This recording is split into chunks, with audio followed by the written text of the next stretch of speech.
everything. So I'm going to turn the meeting over to Chris, and obviously he will guide you through for asking questions and things like that. So enjoy the presentation, and thank you for coming. All right, there you go. Good morning, everyone. Morning. For those who don't know me, my name is Christopher Hanlon.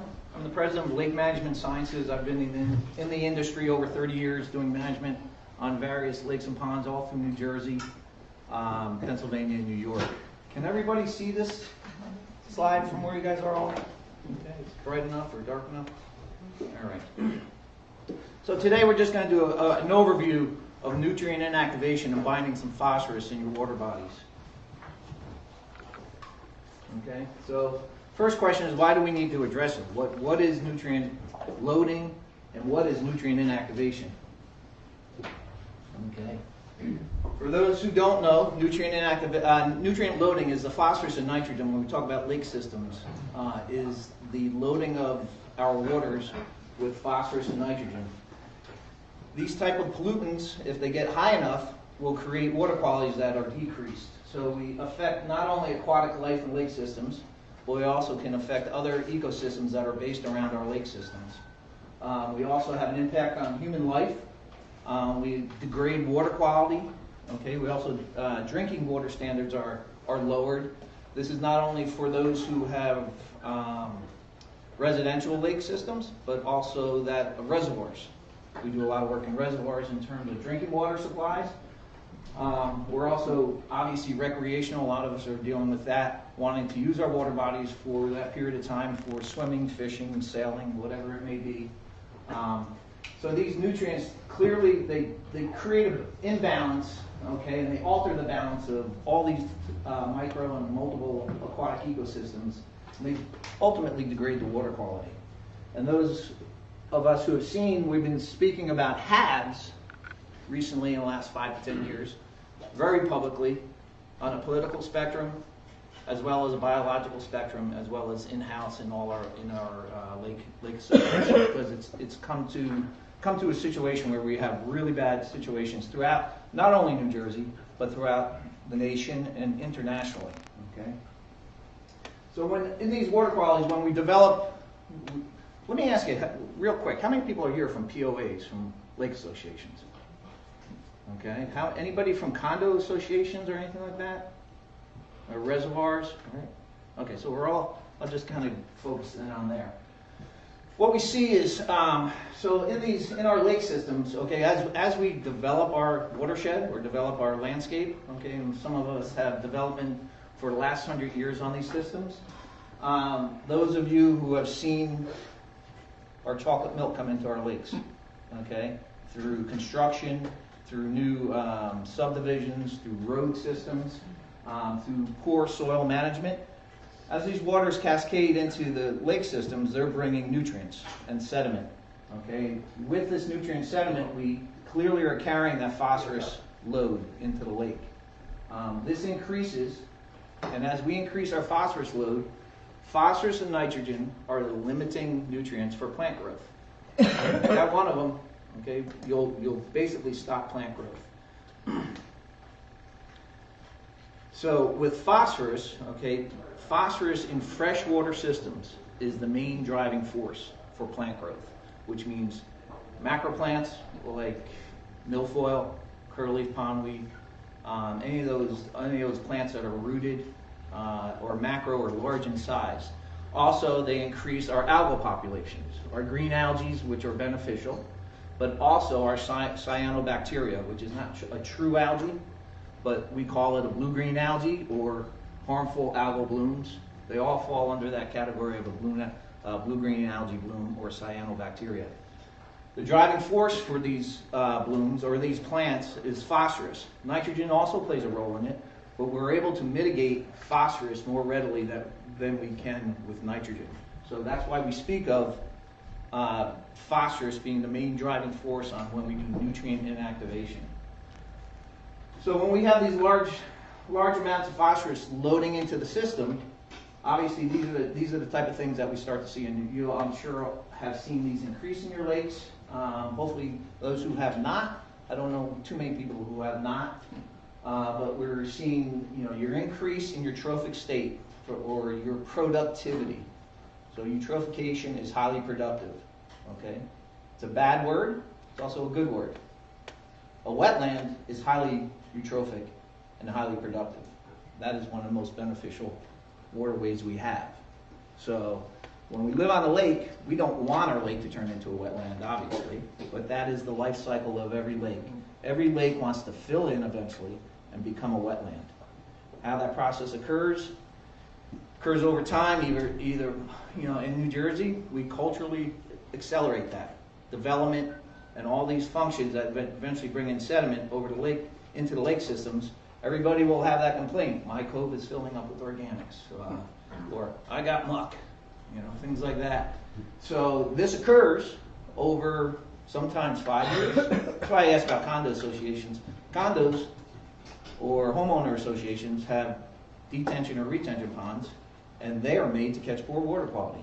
But everybody thinks they're this natural, system that nothing is wrong with the system. But its main idea is to catch poor water quality. And we've used lakes now in the last 100 years as just giant retention basins. That's all they are.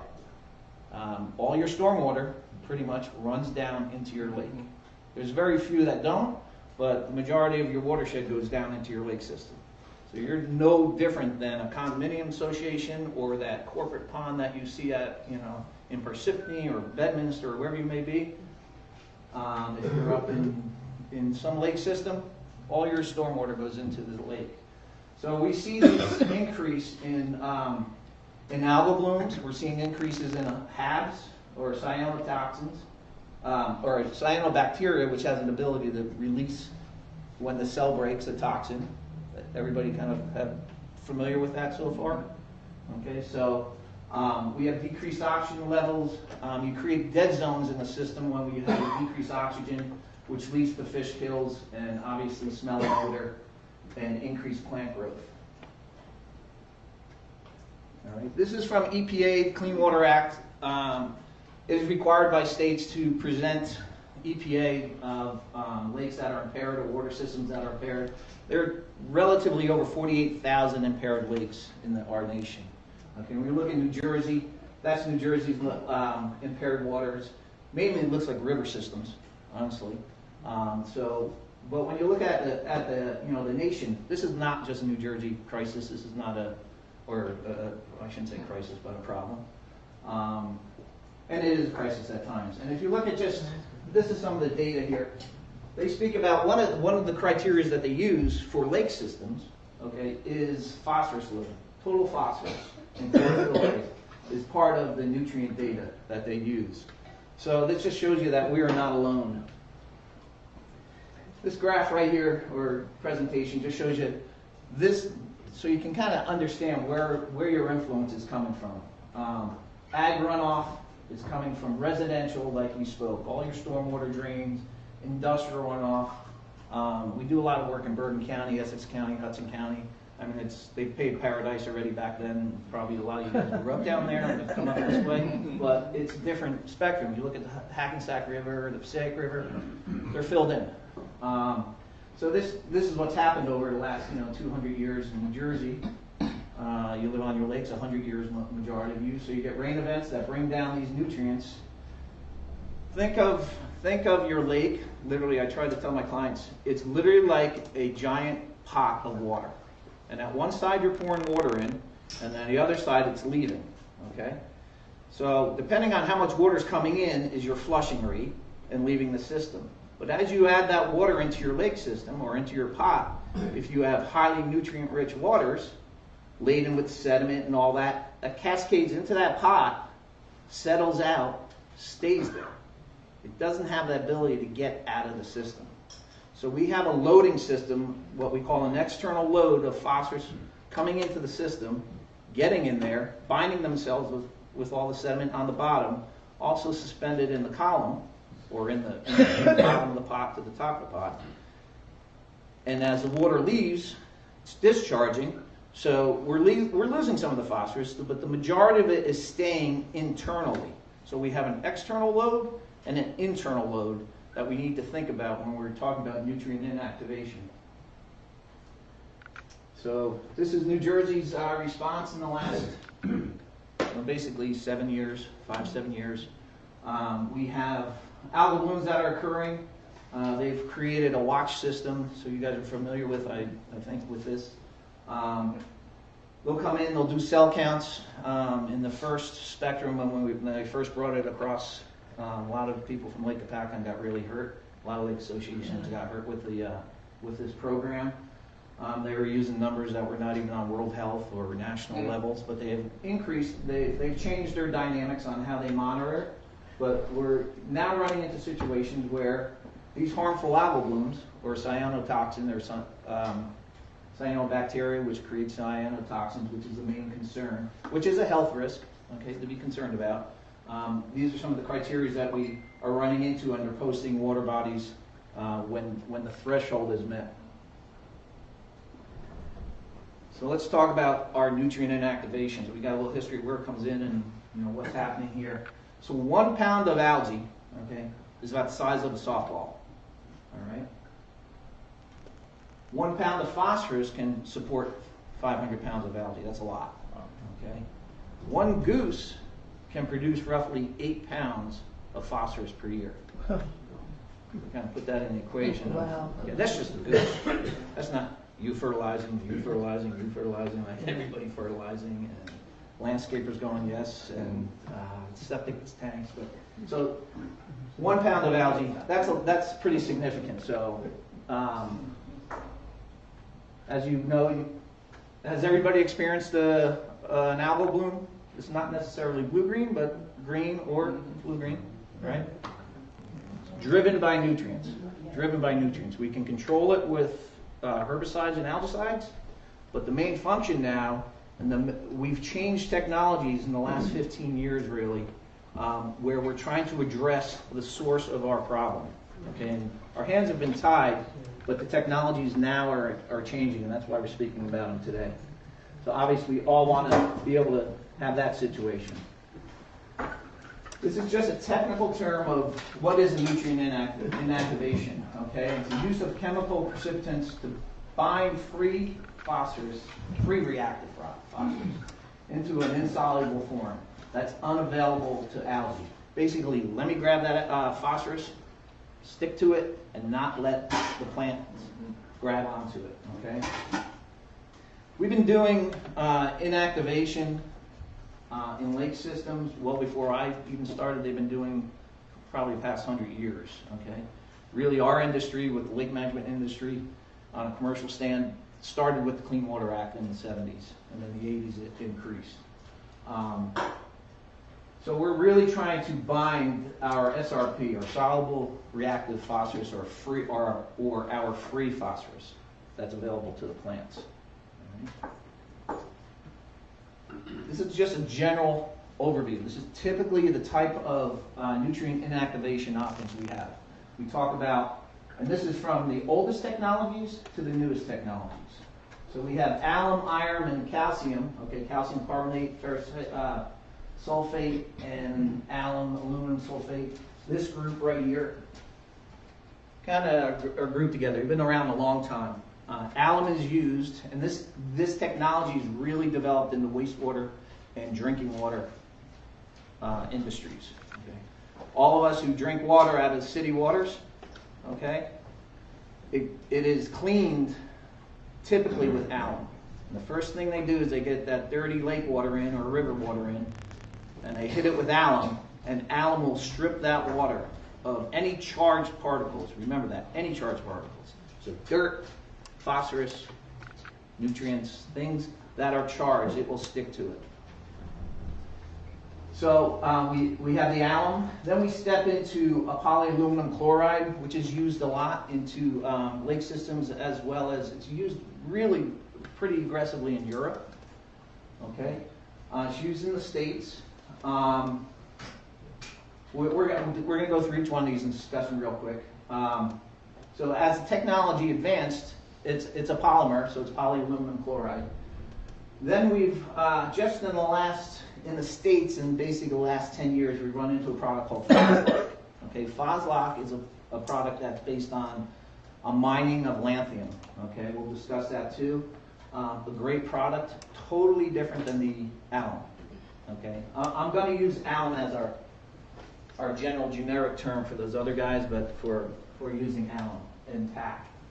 Okay, and now we have a new family of products that have come out, which is to me a game changer. Okay, to the way we're gonna manage nutrients. Okay, so we'll talk about that, and that's called the Utrizorb. Okay, Utrizorb is a family of products, and we'll go through different formulations. So think about okay, I got these nutrients coming into the lake, which is step one. Okay, sediment, positively charged particles, but we're mainly focused on the phosphorus. Step two is we apply our product, whatever it may be, alum, PAC, Phoslock. It binds.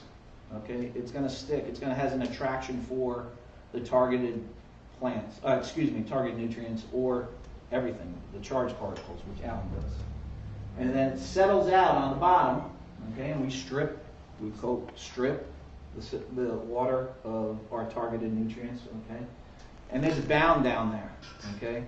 Some of them are bound there for just a couple years. Others are bound there for longer. Others are permanently bound. Okay. Before we go into deciding what product we may use, alum or PAC or anything like that, the first thing we do is we've got to get data. Find out what are we looking at. So before you do treatments, okay, and if you look at that top picture, that is what we call jar testing.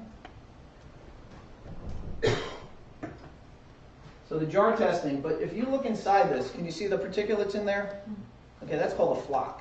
Okay, and what we'll do is, we'll go right quickly. So obviously we need to know temperature is important. Really pH, turbidity, and alkalinity are our main driving factors that we're looking at. When we do a jar test, okay, we're going to take our lake water sample. We're going to put it, this is in a lab, put it in our beaker, spin it around and keep adding the product. Okay, and this is mainly done with alum, and we'll put it in, okay, until eventually it snaps, and all of a sudden it creates a flock.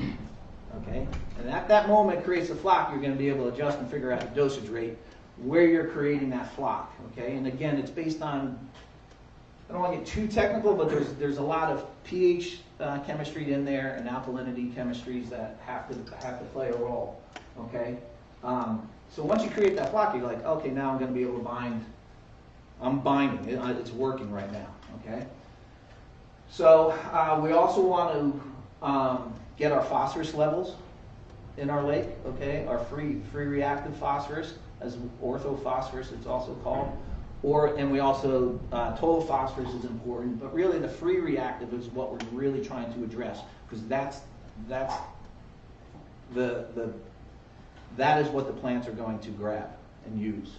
Okay, they can't grab phosphorus that's bound in the sediment, that's locked into a compound that's sitting in the sediment, until that sediment, until it oxidizes and releases and flicks off phosphorus from the bottom of the lake, and it's now available to the plants. Okay, and this is what happens midsummer, when you get a little bit of turnover rate and you get an anoxic bottom and you start to get the release of the phosphorus. It literally flecks off phosphorus on the bottom of the lake and will allow your algal blooms to find this food source and go, oh, here we go, let's start growing.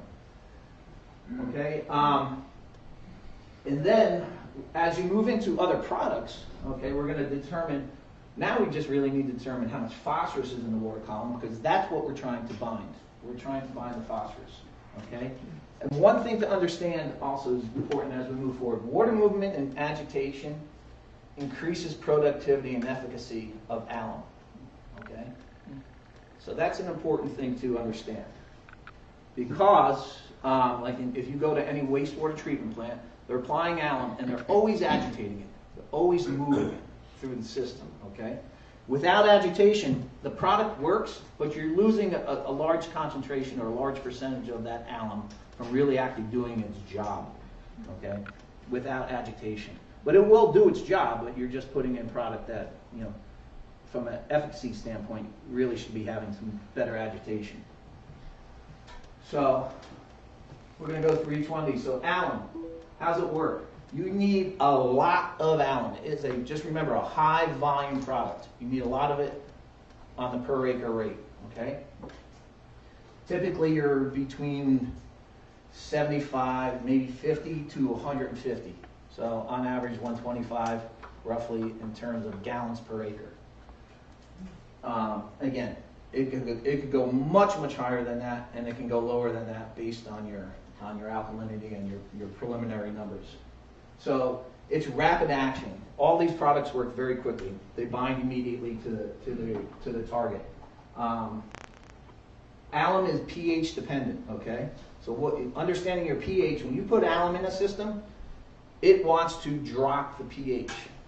Okay, it wants to tank your pH. So if you don't have enough what we call alkalinity or buffering capacity, okay, which will help stop that tanking. If you put alum in the wrong system, you can drop your pH from 6. Alum works best between the pH range of like basically low 6 to 7, mid 7s, right in that range. If it drops down there, it's not working. If it goes above that, it's not working. So if it drops it, number one, it's not working. Number two, now we're not just talking wastewater treatment plants, we're talking a living organism, your lake, your fisheries, your invertebrates, your zooplankton. All these critters are cruising around, and they're cruising around at 7. All of a sudden they hit alum at 4. And they're like, whoa, and then whoa turns into, things go bad. Yes? When you put the alum in, how do you adjust to the depth of the lake? Like our lake is 35 feet deep in the center. So I imagine most lakes aren't like a uniform depth. Correct. So you're gonna calculate dosage rate based on obviously your average. Number one, you start there, and then we're gonna know, like say you're in 35 feet. Okay, we're gonna take samples through the column down on the bottom and understand where you're at. If you have, there's many different characteristics you look at. If you have an aeration system in place that you can turn the water over, then we're going to know that the product's going to be able to rotate through that system. If it doesn't, it most likely will stay up on thermocline, above that thermocline. 35 feet is pretty deep, so you probably have a pretty good thermocline. Most lakes don't run into that in New Jersey, but you do. So you're gonna calculate, okay, for the volume of that beaker is 1 ounce, say. I'm putting 1 ounce to create that. Just multiply that by the volume in that 35 feet, and you're gonna have to put it towards that. It's a little more. That's pretty simple. It's a little more complex than that, but you're going to calculate for your volume. Yeah. Okay, so that's how you're doing it. Volume, 35 feet, and then we go up to 5 feet, and then we go up to 3 feet. You're going to dose that area differently than you would as you move out. Okay. So that pH is really important to know. Okay, so everybody can't just use straight alum. You put alum in there, and if you don't have enough alkalinity, you'll drop that pH, and you're going to have a lot of problems with fish. You're going to have problems with the product not working, putting it in thinking it's doing something. So those who don't have enough alkalinity, those who live in like South Jersey and Wausau's here, like typical lakes that have low pH, okay, like a 6, they generally have low alkalinity. That's just a general statement. Okay, so as you put it in there, you'll if you find your alkaline, you don't have enough buffering capacity, you're going to now have to apply alum, which is already buffered, which it has an additional product put into it when it's sent to you, or you're going to have to pre-treat with a buffering agent like lime to bring up that buffering capacity. You're bringing up basically bring up the carbonate in the system, so the pH doesn't drop when you put it in there. So it's now you've complicated the application. I shouldn't say complicated, but you've not only increased your budget, because now you're doing double treatments, but now you also have to put it in, add a buffering capacity in with your alum, either at one time or a whole nother treatment. So as you go, when you put alum in, remember it attracts to anything charged. Okay, all right. So it's picking up dirt, it's picking up sediment, it's picking up the nutrients, and it's picking up our phosphorus. It's great. It's a great product. It's been around a long time, but it's missing the mark on what we're trying to do as managers in lake. If I owned a wastewater treatment plant, I don't care. I want to strip it. If I own Hackensack Water and I want to give you clean water, I'm taking all the sediment out. In the lake industry, we're worried about phosphorus. This is the only tool we had for years. Okay, so you can grab, it's stripping the water clear, okay, but you're really wasting a lot of product to grab on these unwanted particulates. So to me, I apply a lot of alum. It works well, but one of the things that always triggers me is like I'm putting it in and I'm getting phosphorus, but I'm also getting everything else by using, and I got to use a lot of volume of product. And that is a true statement. Even on small water bodies, you have to bring in tractor trailer loads, like full 4,000, 5,000 gallons at a pop to do alum treatments. Okay. So over time, the other thing it does is it creates a flock. So what determines how the flock mitigates, either stays floating or sinks, is a characteristic of the lake. It's a whim. More agitation will get that to settle more, but in a lake system, you really don't have a ton of agitation besides wind action.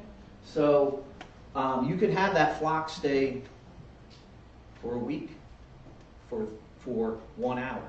It could drop right out, or it could stay floating on the surface throughout the lake system.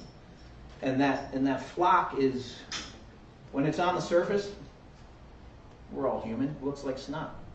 It's not a pretty looking sight. It binds up and it goes through the whole column. So now it's binding with everything. If it doesn't bind with something, it's going to lay down on the bottom. It's still active. It's going to bind with something, okay? And hopefully it's going to bind with phosphorus that passes by or is released on the bottom. You can also do, like back in the 80s and 70s, they did a lot of blanket treatments, laying of alum across the bottom of the lake. It's not a true blanket, it's microscopic, but it's a heavier dose along the bottom, so it will capture some of the nutrients that are released off the bottom. Again, large volume. And one of the critical things is it's really only good for about 2 years.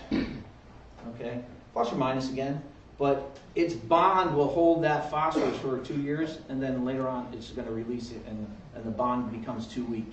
And in an anoxic environment, it can release itself. So you're losing the efficacy. Okay. Then we move to technology, the PAC, which is a polymer, again, used really effectively. It reduces your volume of product roughly in half when you compare it to alum. Okay. So when you use an alum, if I got 10 gallons, I'm only going to need 5 gallons of PAC roughly. Okay. Has no effect on the pH, none whatsoever. So I'm a fish swimming through, it's applied, I'm okay, I'm safe. Alkalinity is a non-issue. You don't have to worry about the alkalinity, okay? It's another product that binds with anything charged, so it's grabbing things with non-target, okay? It's going to bind with phosphorus, but the one nice thing about PAC is it also creates a very, very tight flock, okay? And it tends not to stay suspended for a long period of time in your water column. So that suspension and that tighter flock has an ability to drop out through the column more quickly, okay, or go down to the bottom. And any PAC that's not used yet and it's laying on the bottom has an ability to, again, capture the phosphorus or charged particle, whichever may be released, okay? Again, agitation works well, makes PAC work much better, okay? So they're kind of almost in the same family as, PAC and alum, okay? And these are pretty been long-term uses in the lake industry, okay, as well as in wastewater treatment. So as we move forward, 10 years ago, they've been using this product in Australia for a lot longer than that, for decades. And, this is a Foslock, okay? It's a product that works. They're all binding products, so the images are going to be roughly the same. You have free phosphorus sitting in the column. You put a product in, Foslock, and it binds with it, okay? The difference, exponentially different family than the other two that we spoke about, is Foslock addresses phosphorus. It's not binding with sediment. It's not binding with all these random other particulates. So you're not losing the product that you're putting in, okay, and having a non-target grab. You're going after phosphorus. Again, works very quickly. It's safe for fish. Okay, their pH is not affected. Alkalinity is not an issue. Okay, it binds with phosphorus. It seeks out phosphorus relatively. Okay, there's limited coagulation. Okay, when you use this product, you got to make it into a slurry. Okay, it looks like really thin paint. If you took a can of paint, really thick paint, and then thinned it out into water. So that's how you get it out. You get it out into the slurry, and it's clay based. Okay, it's a active ingredient is the lanthanum. Okay, it's a mineral that's mined, and they bind it with a clay based particulate to hold it to the little pellets. And then you mix it up in a tank, or you lay it out on a broadcast as a pellet itself. It's fine to do it either way. And then if you do it in a slurry, that clay particulate, that's where you're going to get that kind of that coagulation of like a wet paint, or a wet beige paint that you're applying. Okay. Again, it's a product that you need a lot of to use. So as we go down, alum you use an extensive amount. PAC you're using half the amount of alum. Now you go into a granular product that we now have to mix into liquid or apply in a granular form, but you need to have a lot of it. And this is a typical like large lake application. Okay, you need access points, you need equipment to move this, and you need the right equipment to get this product. One of the really awesome things about Phoslock that changed it for the industry, not only is it binding with phosphorus, but it's binding it permanently. So we're not losing that release after 2+ years or 3 years, whatever it may be. It's laying on the bottom. If it hasn't reacted yet, it's going to continue to react until all that lanthanum has grabbed phosphorus. Okay? So even in anox, it's working.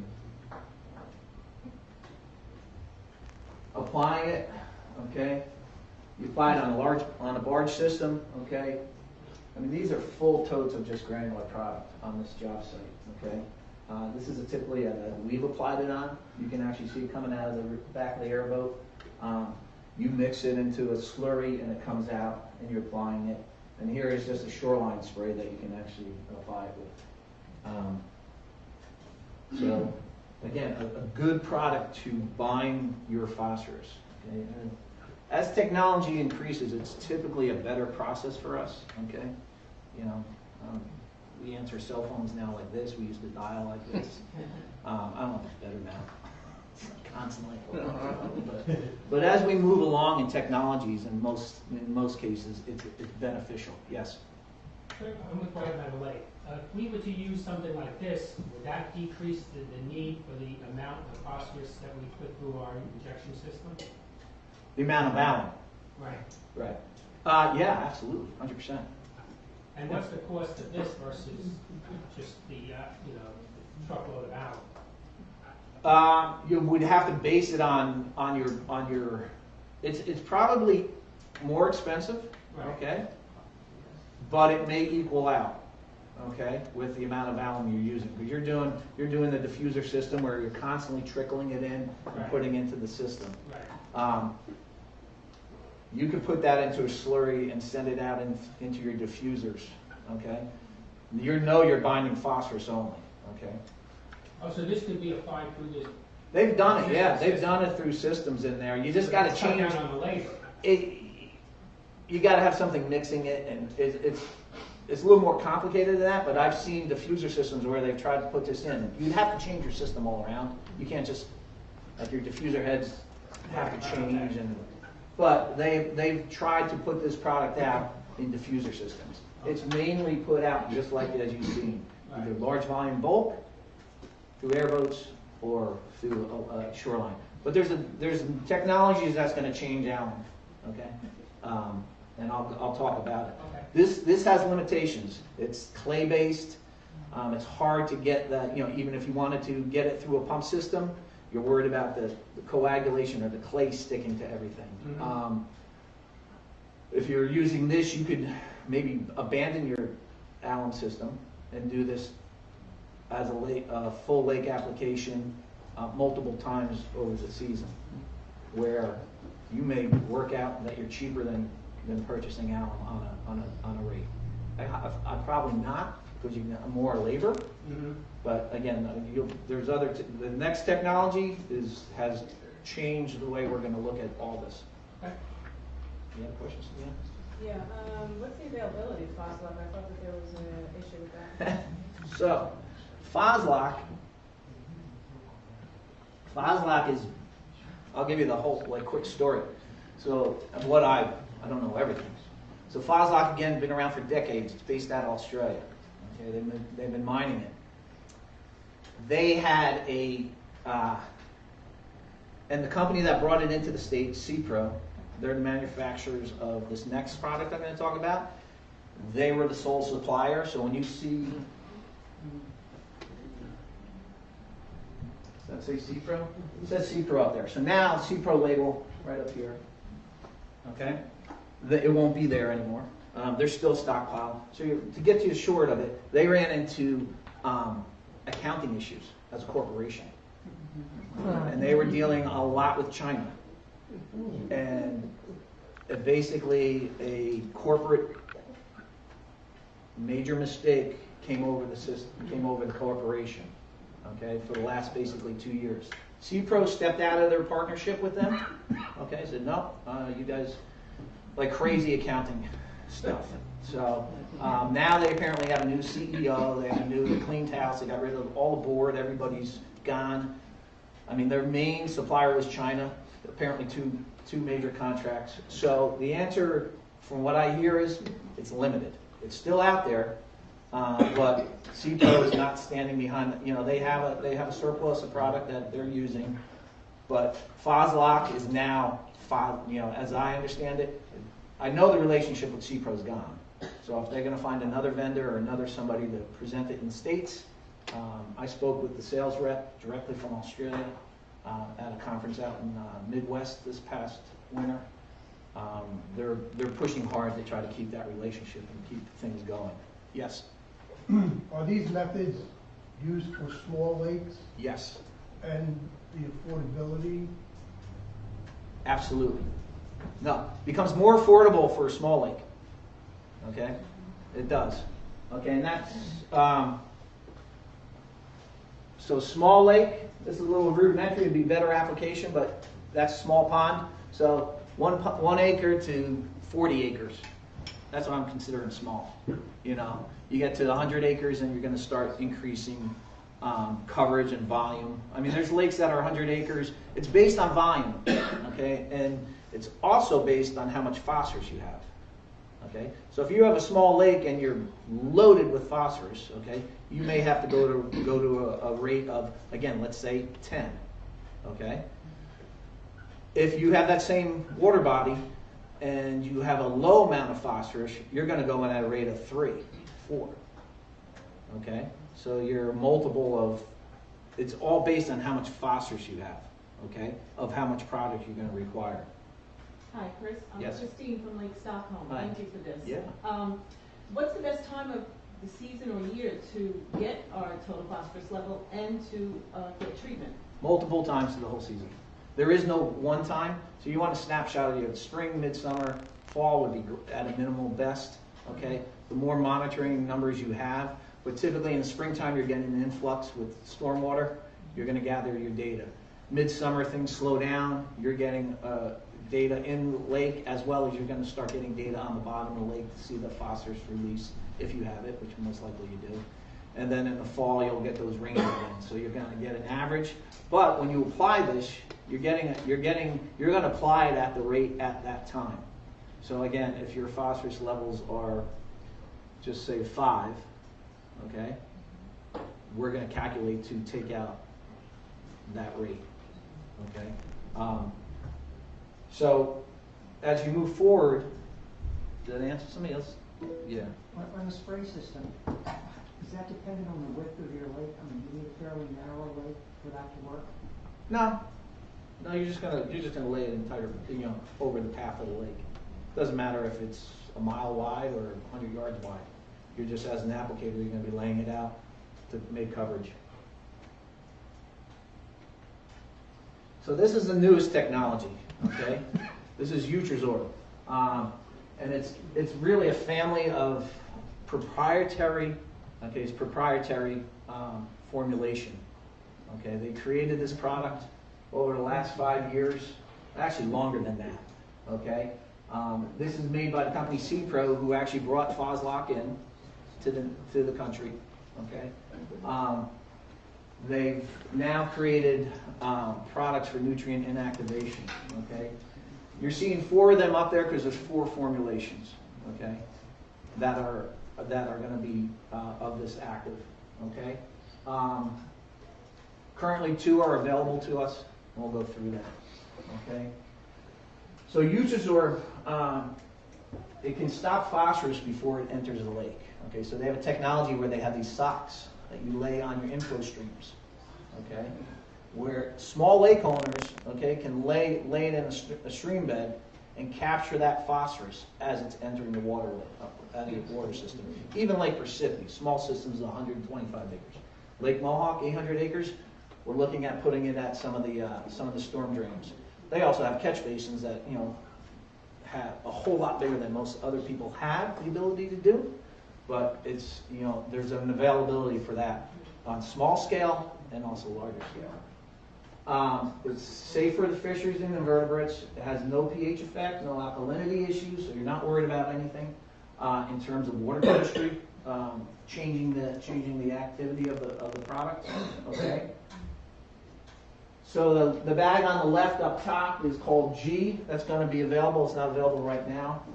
That is 2 times as powerful as Foslock.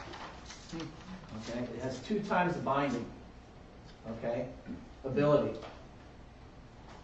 as Foslock. So it's going to be, when you use Foslock, you need to use a lot of it. Okay, if we can cut that in half, it's going to be everything. When we reduce our product of how much active, or not active, but how much product we're placing in these water systems, it's just generally better for the environment. We don't have to put so much product into the system. Yes? Just a quick question. What happens if the socks break open and the stuff goes into the system? A non-issue. Okay. Yeah. I've asked that question too, and they brought that up. It's a non-issue. You're going to be binding in the system. You're going to have that. But it's just going to remain there in the bottom of the lake, and it Yep. doesn't matter? It doesn't matter. No, there's no toxicity issues. And when you see the socks, the chances of them breaking are pretty rare unless somebody takes a razor knife and cuts them No, open. we put them in the stream, and when you get big storms, Oh, you have them in place? Well, not- we use biochar socks. Totally different. Totally different, but yes, they broke open, right? A couple of them did. Yeah, I've had them break open too. This is a different sock. Okay. It's got great efficacy. It is targeting phosphorus only, just like lanthanum, just like Foslock. It only wants to grab the phosphorus. Okay, if it hasn't touched any phosphorus, it will stay active for its entire life trying to grab phosphorus. Okay, and it's long lasting, and the bond is just like Foslock. It will bind the phosphorus permanently. Okay, even on the bottom in an anaerobic environment. So when you look at choices that you could use, so they have a sock, okay, that, you know, biochar, but it's literally about the size of my leg. It's thick, it's about 3 feet long, it's packed with the product. You lay it in a stream bed, and you usually lay multiple of them, and as the water cascades through there, it is capturing the phosphorus, okay, like actively, okay. So you're stopping your source, number one, your internal load that we talked about, the big pot of water coming in. If you can stop that first, you're not going to capture it all. But if we can capture the majority of it during standard rain, you know, not a major rain event, we're doing well. Okay. Then we have this internal load where we have this phosphorus sitting in the system. Okay. They've created this product is 2 times the rate, like we said, of Foslock. Okay. The G. It's going to be made to lay down on the bottom of the lake system. Okay, as well as go through the water column. Okay, this product, WC, anybody from Hanlon Lakes here? How did it work for you? I know you guys use it. I I wasn't aware that we used that. Um, I know we're using a lot of stuff, but Okay, our lakes are certainly better this year than they were the year before. okay. So this product over here is designed WC water column. Okay. This is designed to put into the water, and it will. You don't have to apply it evenly through the whole system. Okay. You don't have to lay it out like paint it on. Obviously, to get it evenly distributed is a good thing, but if you miss it or you just throw it off the shoreline on small ponds or 1 acre ponds, the product moves through the water column. It stays suspended and works by grabbing the phosphorus. Okay? And then they have what they call sediment inactivation they're coming out with, where this product will lay down and basically coat the sediment and start binding with the nutrients that are being released, the phosphorus, I should say. So, again, this technology is growing. It's new, okay? I've seen it work. I've used it in small ponds. I've used the WC, and I've seen a significant decrease in my phosphorus level, okay? We're talking about using it in other water bodies, okay? And this goes to your question about introducing it into pump systems. And to me, okay, and the way the technology works, this product, this WC, is going to, you can use it as a drip system, okay? And the amount of product you use is exponentially less. I can't even make a comparison. I'm going to show you some images, and you can kind of get, you're going to be like, okay, well, I'm going to show you exactly. So one quick question on what you put in the stream to catch it. How do you know what the life expectancy of that is? Very good question. So what they do is they don't have a test. They actually don't have a tool that they sell with the product. Okay, so what you would do is take a phosphorus test upstream, okay, and then a phosphorus test below your socks. Okay, and it's rudimentary. You can get. I use it, and I've done it where I have. It's almost like you get it on eBay, Amazon. $80, $100 test. It's a standard phosphorus. The lib they call them. It's a little.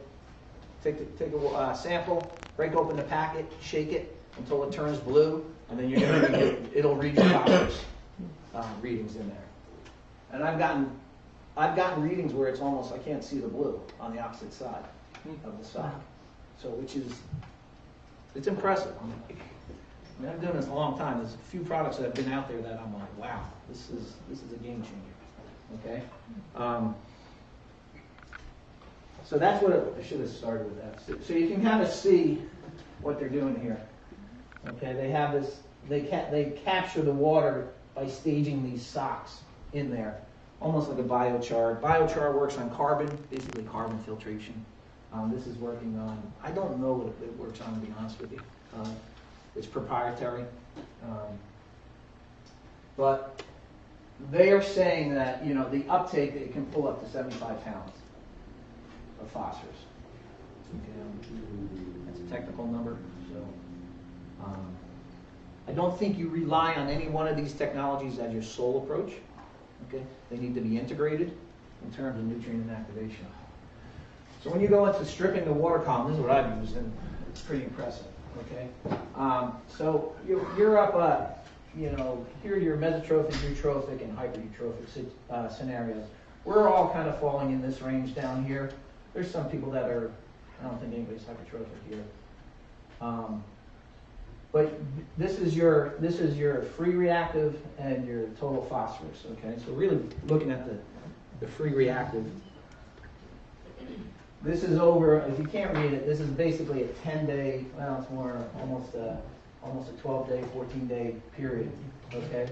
They're up at close to 300 micrograms. And it drops it all the way down to below 50. Okay.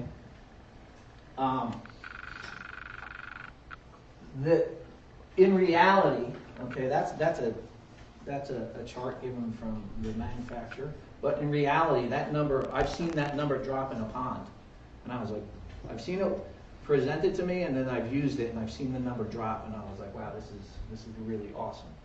Yes. I got a question for you. on any of these products, when they're spraying the road with any sort of calcium carbonate or other Mhm. product, does that react with anything to increase the blooms, or does that suppress the blooms, or does that have any effect? Well, the salts Yeah. are a different spectrum with the nutrients. The alum will bind with some of the salt particulates. PAC will bind with it. These are not binding with those salts. So in essence, you're limiting the amount of alum binder that is available for, let's say, a bloom if you are salting the road. Oh, yeah. Or you have a lot of dirt in your water and you put alum in, that alum's addressing the dirt as well and addressing the salts. You Yeah, know, because we have a situation now where one of the lakes in town actually came to an agreement with the town to remove all the sediment. And that was, they came to an agreement, it was, put into a contract, et cetera. But they never did that with our lake. And as they've changed product on the road from sand to the liquid calcium chloride. products, now our desilting costs are up to like $250,000 every few years. Yeah. And so we're going on after the town. Road salts in the winter definitely are changing the chemistries of the lake systems. So yeah, absolutely. In terms of nutrient inactivation, we're addressing the phosphorus right now, which is limits we're trying to stop our algal blooms. Right.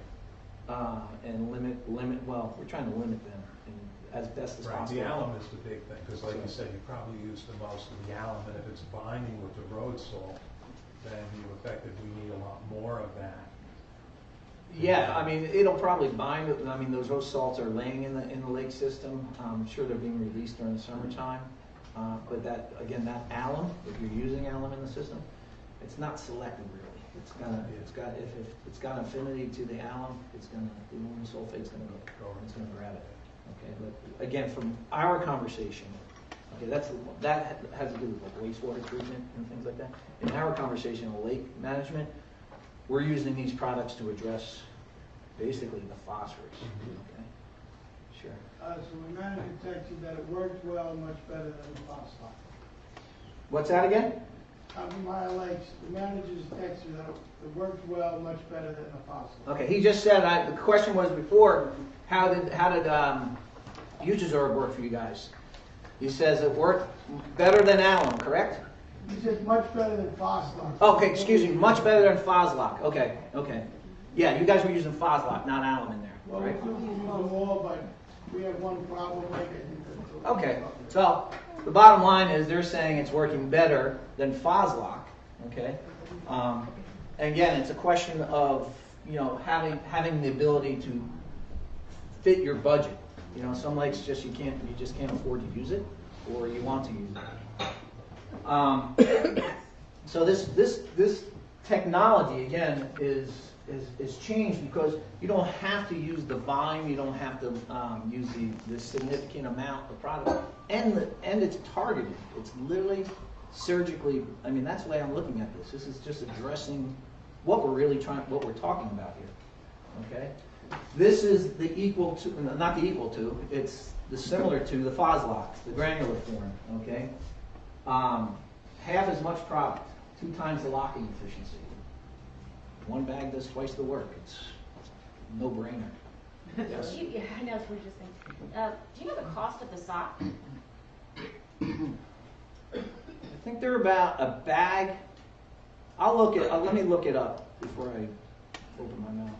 Okay. Because I just looked up This is a biochar live now. stream, I too. just looked up biochar now. It's going for about $17 a bag. Is this It's more expensive than that. I know that for a fact. But I've seen them both. This definitely works better than Biochar. Yes. Can you put the stocks like in storm drains, like catch basins? Yep. Okay. Yeah. If you so the idea, that's a cascading creek coming down.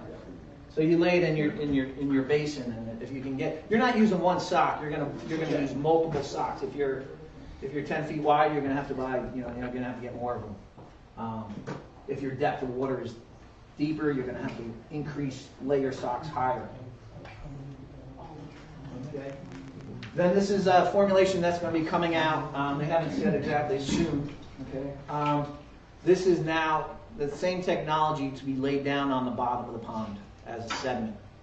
Okay, for old schoolers, your blanket, your Allen blanket type of mentality. This is the to me, in terms of environmentally sound and moving forward in technologies, where this is WC, this is available to us, this is what Highland Lakes has used, I have used. Okay, one case, so a case is 5 gallons. Okay, that's 2.5 gallon jugs. One case is going to equal 8 bags of Foslock, excuse me. Okay, or close to 500 pounds of product. Okay.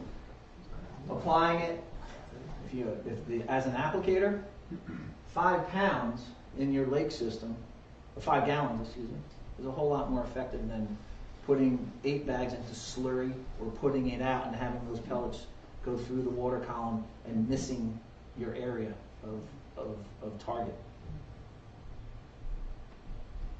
As you move forward, if I got a whole pallet, 2,300 pounds of Foslock, you're using 5 cases of this WC. And again, you don't have to worry, it moves through the column. Is everybody familiar with sonar?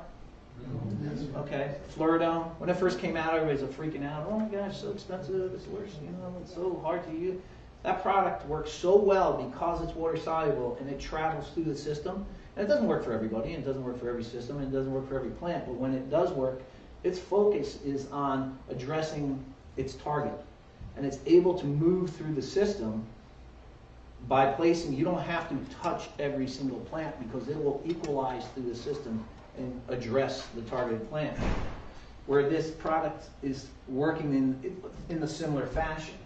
So applying it, okay, and as you move up into the big lakes where people are like, okay, I need a tanker load. I need to treat, my phosphorus levels are exponential on the eutrophic level, and I have to use pallet after pallet, tractor trailer loads of material coming in. The cost of moving it, getting it there, and trying to get this product out, that's weeks. Who's Culver's Lake here? Anybody from Culver's Lake? Culver's Lake, I know they do alum treatments out there. It's a major staging event. It's days upon days event to do basically 100 acres of 500 acres. So it's extensive. So when you're dropping this down, one pallet is honestly, an applicator business can lay that out in a day. Okay, so you're saving money and time. Not only as the applicator, but that's always transferred over to the client. Like you're not having me on a job for 5 days or a week. So it's a no-brainer. What are we looking at when you went to that you just showed picture? Was that a liquid or a granular? They're all. This is liquid. Each one of these is that WC. Is a liquid form. So that's liquid and that's granular on the right. That's Foslock on the right. Okay, it's making a comparison to using equaling. They're trying to say, okay, with one case, I'm gonna be able to do 8 bags of product. Okay. Sure. So Chris, I'm thinking about the industrial lake upstream of White Meadow Lake, owned by Tilcon. Yep. It has a lot of algae that goes downstream into our lake. They put a boom up and we put logs. I'm not so sure what product we put in the stream, but I'm trying to motivate them to treat the algae in their lake. So is this the most economical way for Tilcon to treat their lake? Okay, this does not treat algae. This treats nutrients. Right, but So if we can limit our nutrient value, internal loading. internal loading, okay, or external with the socks, and if you can address your phosphorus, okay, you're going to limit the growth of algae growth. Okay? This is not going to eliminate your. You hope that you would eliminate the use of algicides and not have algae blooms anymore. I don't think you will, realistically. You're still going to have blooms, but the intensity of the blooms or the type of bloom, okay, will be reduced. Okay, you may have to just do it once a season instead of 10 times a season. Right. So maybe I framed my question incorrect. I'm trying to motivate Tilcon to deal with their internal loading so that they don't have an algae bloom coming downstream to us. 100% yes, this would be effective, especially up there. And you'd probably only have to do it once a season. No, they probably have to do a few times a season, again, based on whatever numbers they come back with the data, but, yeah, and it'll be a whole lot more, advantageous for them because doing an alum treatment is short-lived. If you have a rain event and comes in and you gotta now think you're gonna bring in a tractor trailer load and a whole skid steers and just to move the equipment, move the product to the lake. Right. If somebody says, okay, now I can go up there in the day and do it and get the same results, it's absolutely. Right. Well, for Charlie's question, to put these socks in the stream would also prevent the loading from coming into White River Correct. Lake. Yep. So, I mean, it might be easier for us to get them to pay for those socks, for us to maintain the stream, than to get them to treat their lake. Absolutely. They should, if you can get them to do both, but the sock isn't going to hold, the sock is going to capture what's coming down that stream. If it's really loaded, you may have to do it once a month. They're saying 6 to 8 weeks on the life of the sock, but again, if it's, really rich, you're going to use it up more quickly. Okay. I mean, 2 pallets to this is, again, this goes back to the alum. This is more familiar to people. Okay, 180 gallons of this product will equal a tanker load of alum. That's 1 pallet. Yes. How interchangeable is this to go through a aeration system? Not a problem. You don't have to change the heads. You don't have to change your pump system. Well, let me say, make sure that you have the right pumps. I think you guys have the right pump system. I've already spoken to them about it. Yeah, there's. It's just the handling alone. Like if you guys, White Meadow has in-house pump systems. Things are going down and lines are going out. You're still gonna have to do it, but if you're sending out 180 gallons or compared to that tanker. And we're wasting money on fuel surcharge on tanks. You are waiting. It is like nowadays things are so off the charts, but yeah, it is. This is what I mean. It is a game changer. And okay, great. We're saving money and we're using less. We're going to be using less product. It is really important. But we're addressing the phosphorus. Like that's my ultimate goal. Let's get that phosphorus down. I don't worry about the other suspended particulates in there. Where do you get this product? Is it something you can go someplace and pick up yourself, or is it something? No, this is restricted use through applicators. Okay, so the applicators have to supply.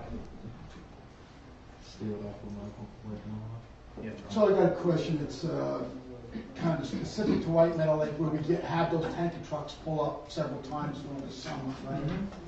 So, and we have those big tanks, holding tanks, and the alum comes out like a slurry, so we always dilute it with water as it's going out. Would this product have to be diluted with water going through the system? No more dilution?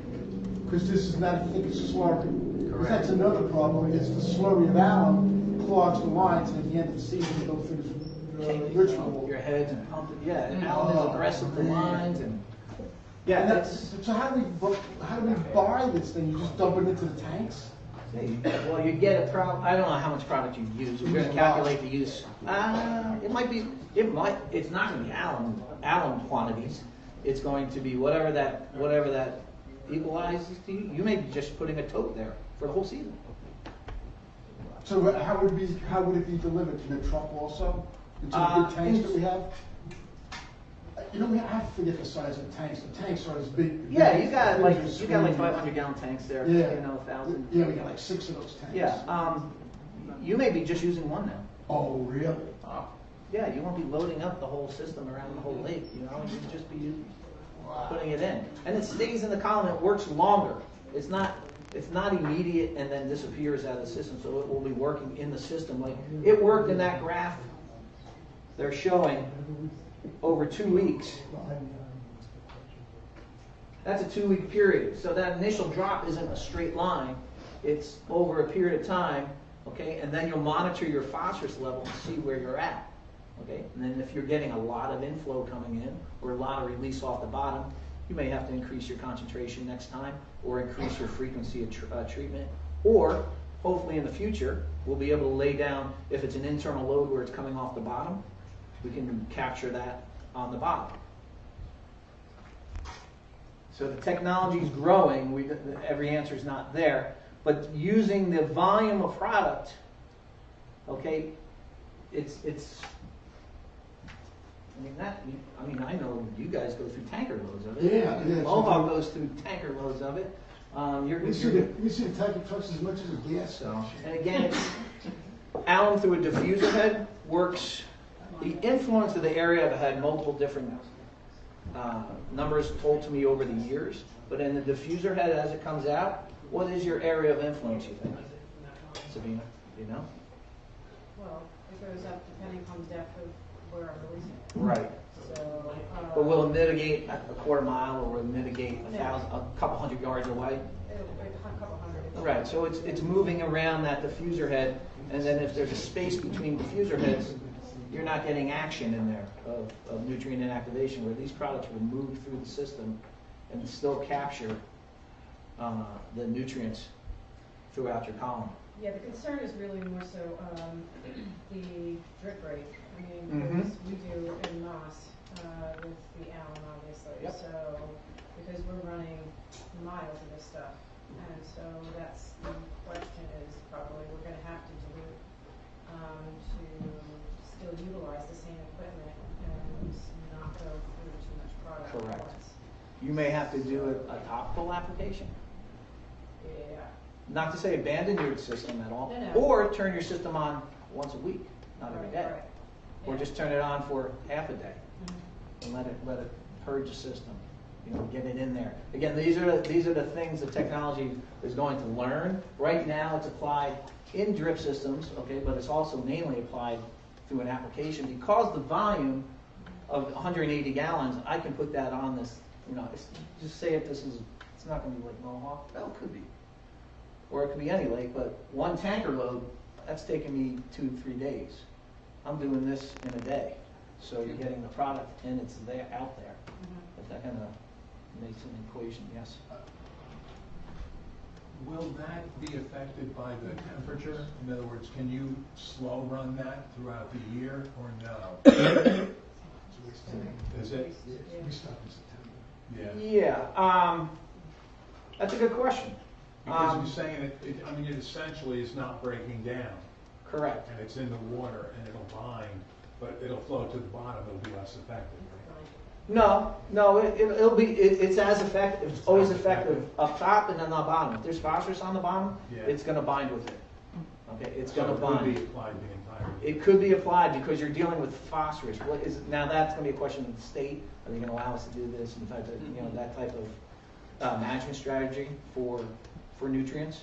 But Because the answer is it may possibly. lessen the bloom when it gets warm. The whole idea is to lessen the bloom. I don't care if we're using alum, PAC, Foslock, this new Utrisorb technology.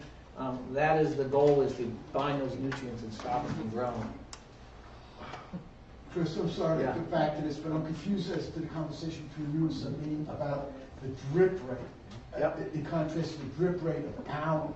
If this product is less of a slurry than alum, I don't understand how to, what's the implication in terms of the drip rate that you're using? Well, if you're constantly sending out a pulse of, say, alum in it, Right. you're gonna blow right through those Oh, so 180 basic- gallons too fast. Right. Okay, and if you have to make the travel distance, okay, these guys are traveling, hundreds and hundreds of yards. So you got 100 yards worth of tubing in your system. Right. I mean, my first thought is, okay, I got to put 5 gallons in. I lost 5 gallons in the first 100 feet. I'm not even out to the diffuser yet. I got 5 gallons just in the hose. Yeah. You know what I'm saying? So, those are the technical questions and the technical aspects that will be addressed in that system, okay, of how to get it out there and not lose the product while it's sitting in there, in your holding tank. Okay, you follow? No. Because you're using an eyedropper instead of using a spout bucket, and you got to get that eyedropper, that little bit of material out into your lake. Right. It's hard to get that eyedropper out there. Right, but so it's gonna go out quicker because it doesn't need to be The diluted. viscosity is, it'll move, right, it's moving So you can slow the drip rate down without worrying about the slurry clogging your lines. Like I feel like we have to have a decent drip rate Right. for Allen because it's a slurry and it could clog But that's lines. constantly, you're constantly throwing it. Yeah. This will be probably more intermittent than, Or you'd you know, skip that days, system. in other words. Yeah, because you'd go through 180 gallons and by the time you had breakfast, you know? Like I'm sure you guys go through, you're probably like, a truck's coming again? Truck's coming again? So, yeah, so those are the tech, you know, we may have to reconfigure your system, move a diffuser head in a couple of locations, Right. and just have 2 diffuser heads go out, you know? Because again, this product moves. It moves. It doesn't take a lot to treat a bigger area, so it moves through the system. Yes. So what's the permitting for this? Is it different? That is what they're figuring out in New Jersey right now. So. But right now it's nutrient inactivation. I know. Right now they're figuring it out, and right now it's nutrient inactivation, so it kind of falls under the guidelines of the nutrient inactivation. You mean we'll know by the time we all retire Yeah. outside of New Jersey? So again, this product is just a good one. I just see it as a game changer. I'm sorry, go ahead. I'm with you. Does your company evaluate and facilitate all of this? Say that one more time. Does your company evaluate and facilitate all My of this? company, yes, yes, yeah. And this, so we work in conjunction with, you know, applying these products. We do, okay. You'll also have the manufacturer, who's probably one of the only manufacturers in the industry that is embedded in helping people. Okay, a lot of these other products that we use are, they're, how do I want to say, they're owned by giant ag companies. They're not, they're just big corporations, okay. They have come up with, CPRO has come up with the most recent products that we use in our industry. They're most proactive in terms of getting us and you, me, the applicator, and the manager, to give a tool to you guys to say, hey, this works. Okay, I did a job on a totally another product for the state of Pennsylvania on 1,000 acres of milfoil. And when I tell you, that's Lake Mohawk plus, okay? 100% full of milfoil. Front to back, like there was no open space. And their product for Celicor just targeted that milfoil and took it out. Not in one treatment, we did multiple treatments, but it's a game changer.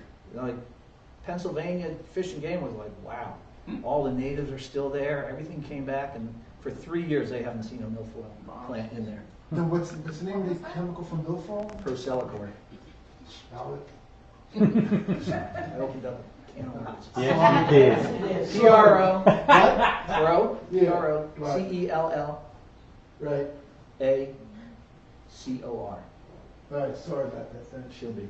But yeah, it's like, but again, has its limitations.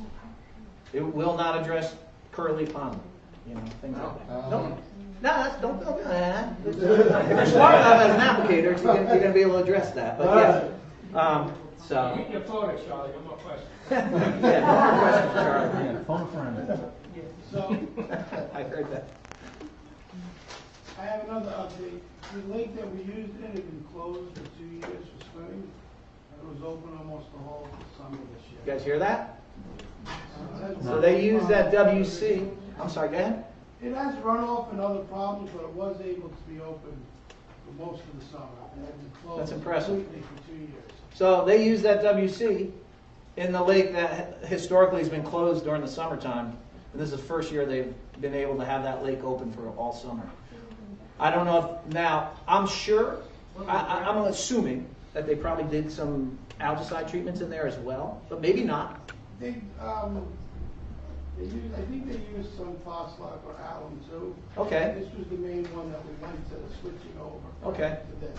It does have runoff problems and other issues, but the phosphorus and the algae was obviously way down. Way down. Well, that's, again, this is brand new stuff. So that analogy is one of the most local ones. I have analogies on small ponds, okay? We haven't used it in a large scale yet, We're looking at using it in maybe a 20-acre lake and see how it works out. I don't know how big that water body is, but smallest, yeah. No coves, it's kind of relative. Everybody likes to dip their toe in and just feel it first and not, go all in. And understandably. A basic question, Yeah. because we're kind of new to this. Our lake has not had to have any of these kinds of treatments in the past. How do we go about getting our phosphate levels? Do we go to different drainage areas that are coming into the lake, different in-streams? Do we do the testing? Do we hire a company to do the testing?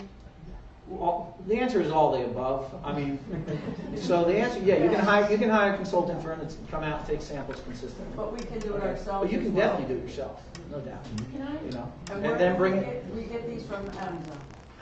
That test is a field test. It's going to get you accurate. If you really want it accurate, you're going to take that sample and send it out to a lab and get that number Like the back. one in Sparta.